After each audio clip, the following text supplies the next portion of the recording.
All right, today on the channel, we are gonna go over all the tools that I use to build my ARs. I got a lot of questions on different types of tools that I've used in the videos. So today I'm gonna cover and go through each one of these tools. I will link all this down below in the description. So if there's something that you're interested in picking up, you can do so, or if it's just something you wanna check out. But without further ado, let's get into it and break it down.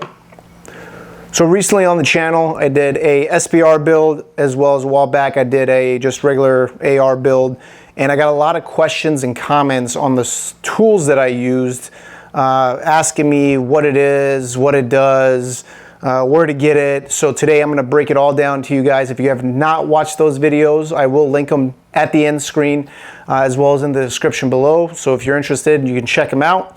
So do you need all these tools to build an AR? No, you do not. A lot of these tools I've literally just recently picked up over time. They do make things a lot easier and kind of avoid from damaging your build during the building process. All right, moving to the first item. So the Vise, this is Howard's Total Vise. I ended up picking this up a couple months ago, and this thing has just been amazing. I actually did a video on this, a review and testing. So if you want to watch that, I'll put that in the description below, as well as a card up here at the top. But not going to talk about this too much since I do have a video on it, but this thing is super modular. You're able to move this thing around, pull this thing out, put another vise in. So that is Howard's Total Vise. Do you need a vise when building an AR? Probably something that you should have. It will definitely make things easier. Now, if you have a space where you're not able to mount a vise to a workbench, or you don't have a garage, or whatever the case is, they do sell stuff on Amazon where they have modular vices, pretty cheap. You can clamp it to like a desk. You don't need this vise to be able to build your AR. Does it help and make things super easy? Absolutely. All right, moving on to an item that you're definitely gonna need to build an AR, and that is an armor's wrench. So I have two different ones here. This one was my first one. This is the Delta series from Wheeler, and this has built a lot of ARs, and this does the job. I did have some issues with this one, just because the muzzle device attachment portion is super thick, and one of my muzzle devices from Griffin is super thin, so I was not able to use this wrench on that muzzle device to be able to torque it down or tighten it. It wouldn't fit without me damaging the threads. So what I ended up doing is going with the Midwest Industries armor's wrench, and this thing is fantastic. It's got features on here that, I mean, it's got a bottle opener. Can't beat that on on an armor's wrench if you're sitting in the garage building an AR and you want to crack a beer. But the muzzle device portion, to be able to torque it down, is super thin, so you're able to get those muzzle devices that other armor's wrenches aren't able to tighten down.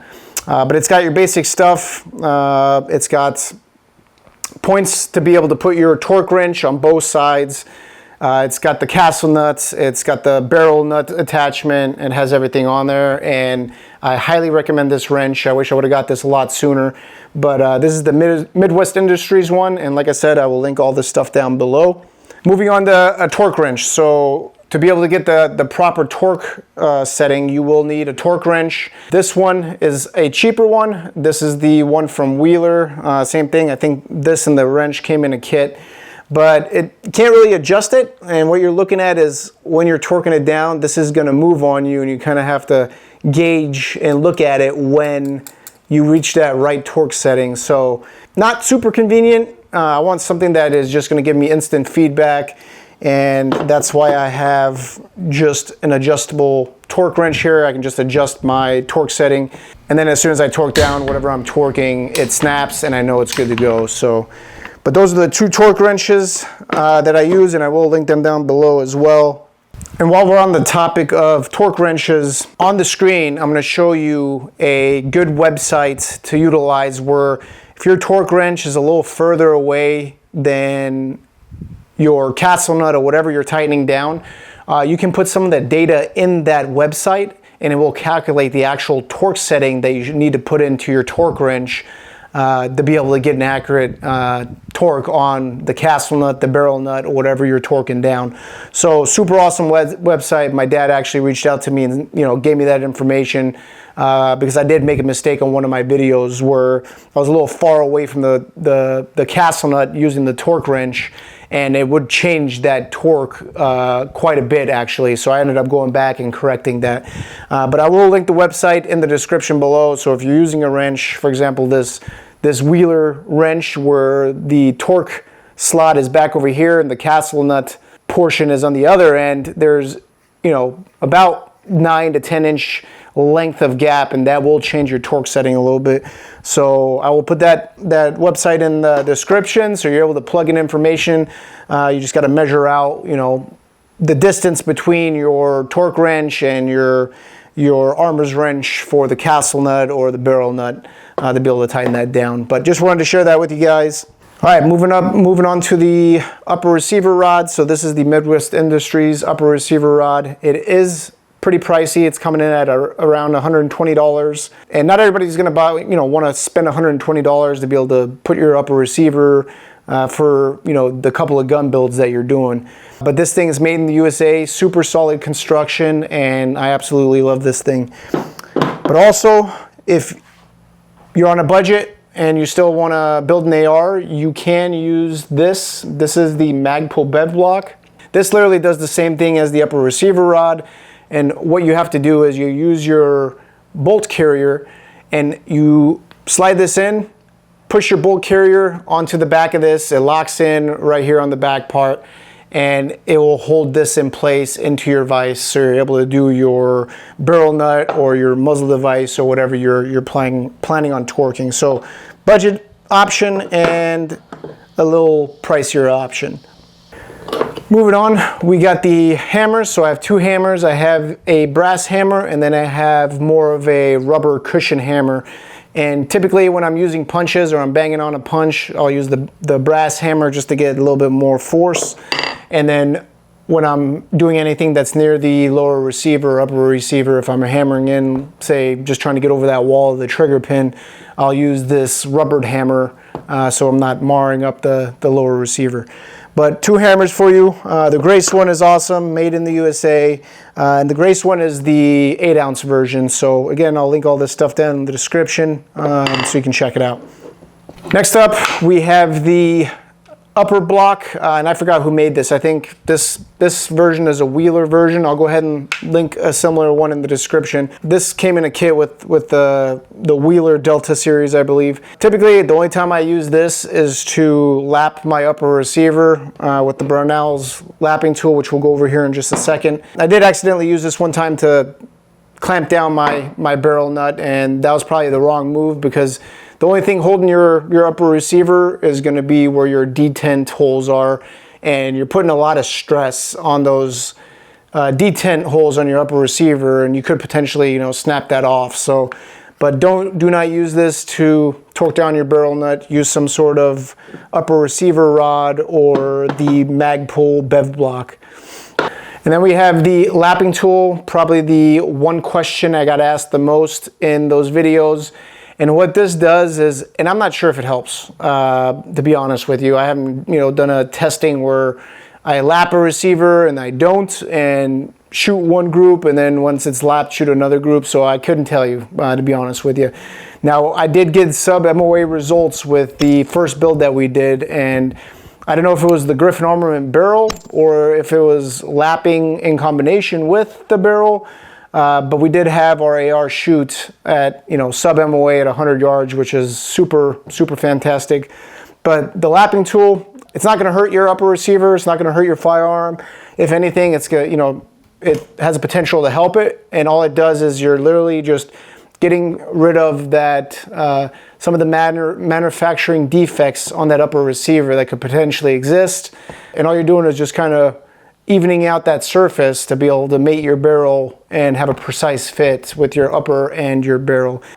When you use this, just make sure you're going to use some sort of lapping compound. Usually there's an aluminum lapping compound you're supposed to use with it, but Brownells does sell it on their website.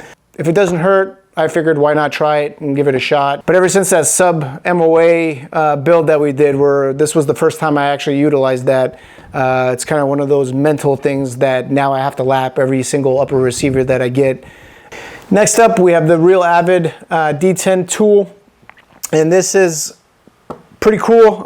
This makes it very easy to install your front detent spring. Me, I'm the kind of guy, I will literally shoot that thing across the room, and I literally have a box of extra detent springs and detents in case I shoot one across. But ever since I got this, I don't do that anymore, and this just makes things very easy. And this is pretty inexpensive. I think this runs about $13. Then I have this one right here. This is the Armor's bench block. This thing is really awesome as well. It's got different slots and grooves on here where you're able to put your lower, your bolt, your charging handle, and it'll hold it in place while you're working on it or installing a roll pin.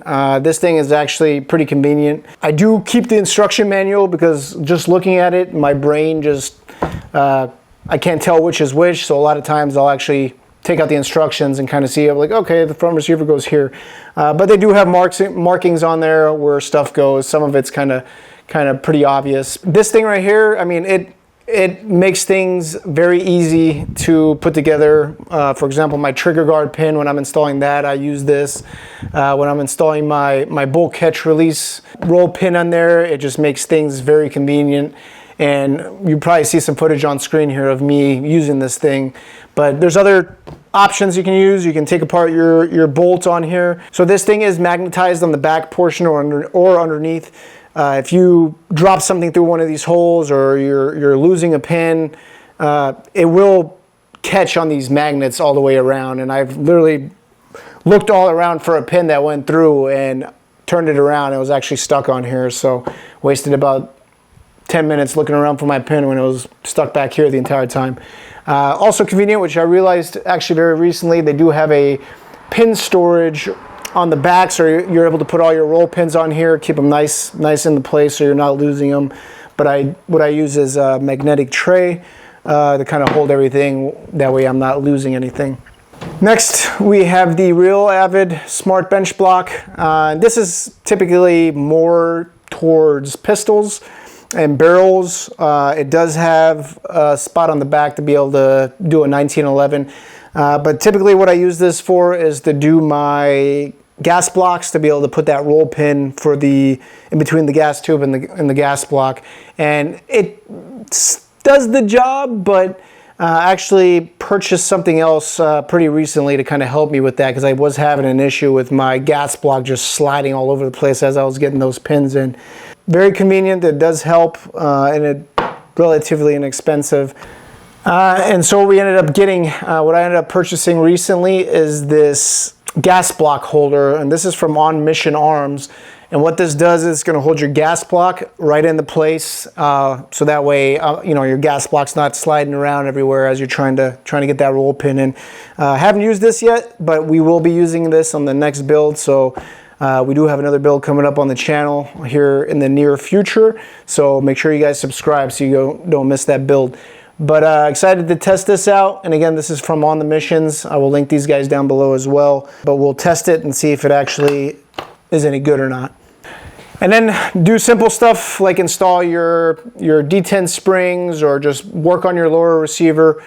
I have this piece right here. This is just a little magazine vise block. And yeah, I mean, there's nothing really much to say about this. You just slide it into your vise. You put your lower receiver, it snaps in, just like you're putting in a magazine into your AR. All right, talking about punches, what I started off with and what I used for the longest time was this set right here. And I think I got this off Amazon. I'm not sure the company that makes this. It's just a 9-piece roll pin punch set. I mean, it does the job. It doesn't have any starter punch, actual punches, but it does have the actual roll pin punches, so you're able to utilize that. But what I got more recently was the Obsidian Arms AR punch set, and this thing is amazing. But it includes everything that you need for your AR build. It's got your starter punches in there, it's got takedown tools, it's even got a detent pivot tool. This one right here, which is cut out for your bolt catch makes things so much easier because you're not, you know, it's less likely you're going to scratch your lower receiver as you're putting in that bolt catch pin. Highly recommend this. A little bit more expensive than the other set, but I absolutely love this thing, and I'm very happy that I ended up picking this up. Out of everything, I think this is probably the best purchase that I made to be able to assemble my ARs. I also did get their regular punches for any other things that I'm doing, if I'm, you know, working on my pistols or my Glocks, but you know, just a regular punch set as well. So highly recommend this stuff from Obsidian Arms. Super happy with it.